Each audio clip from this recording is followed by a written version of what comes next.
এসময়ত অকল মাত্ৰ শৈক্ষিক মানদণ্ডকে গুণোৎসৱৰ উপাদান হিচাপে আমি আগবাঢ়িছিলোঁ।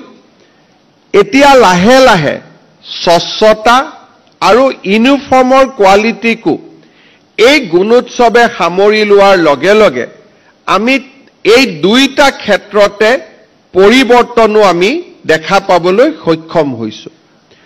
প্ৰতি বছৰে যেতিয়া ৰাজ্যখনত ঐক্য সাজ বা ইউনিফৰ্ম বিতৰণ কৰা হয়, প্ৰতি বছৰে বাতৰি কাকতসমূহৰ মাজৰ পৃষ্ঠাসমূহত এই ঐক্য সাজৰ গুণগত মানদণ্ডলৈ আলোচনা হয়, সামাজিক মাধ্যমতো আলোচনা হয়।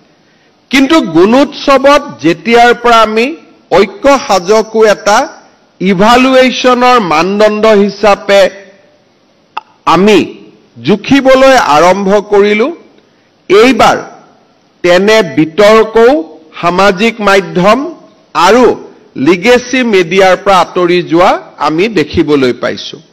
ৰাজ্যত লাহে লাহে শিক্ষা ব্যৱস্থাই ঠন ধৰি উঠিছে আৰু আমি বিশ্বাস কৰোঁ যে আমাৰ এই অনিৰুদ্ধ যাত্ৰা অনাগত দিনতো অব্যাহত থাকিব। দুটা কথা স্পষ্ট হৈ পৰে যে আসাম গভৰ্ণমেণ্ট ইনভেষ্টমেণ্ট অসমত শিক্ষা ব্যৱস্থাত বিনিয়োগ যদি পাৰ ষ্টুডেণ্ট আমি বিনিয়োগ কেলকুলেট কৰোঁ, তামিলনাডুৰ পাৰ ষ্টুডেণ্ট বিনিয়োগতকৈ আমি যথেষ্ট আগত। টোটেল ষ্টুডেণ্ট ইনটেক ছাত্ৰ ছাত্ৰীৰ সংখ্যা গভৰ্ণমেণ্ট স্কুল বা প্ৰভিন্সিয়েল স্কুলত তামিলনাডুতকৈ আমি এতিয়াও বহু আগত আছোঁ, যথেষ্ট আগত আছোঁ।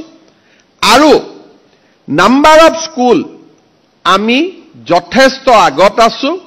আৰু এই গোটেইকেইটা দিশ যদি আমি চাবলৈ যাওঁ, অসম চৰকাৰৰ কমিটমেণ্ট, ৰাজহুৱা শিক্ষা ব্যৱস্থাৰ প্ৰতি আমাৰ কমিটমেণ্ট আজিও দেশৰ ভিতৰতে প্ৰথম শ্ৰেণীৰ ৰাজ্যবিলাকৰ ভিতৰত আমি থিয় হৈ আছোঁ। আৰু সেয়েহে মই নিশ্চিতভাৱে ক'ব পাৰোঁ যে আমাৰ ৰাজহুৱা খণ্ডৰ শিক্ষানুষ্ঠানবিলাকৰ ভৱিষ্যত অত্যন্ত উজ্জ্বল আৰু অনাগত দিনত আজিতকৈও ই অধিক উজ্জ্বল হ'ব, তাক আমি নিশ্চিতভাৱে আশা কৰিব পাৰোঁ।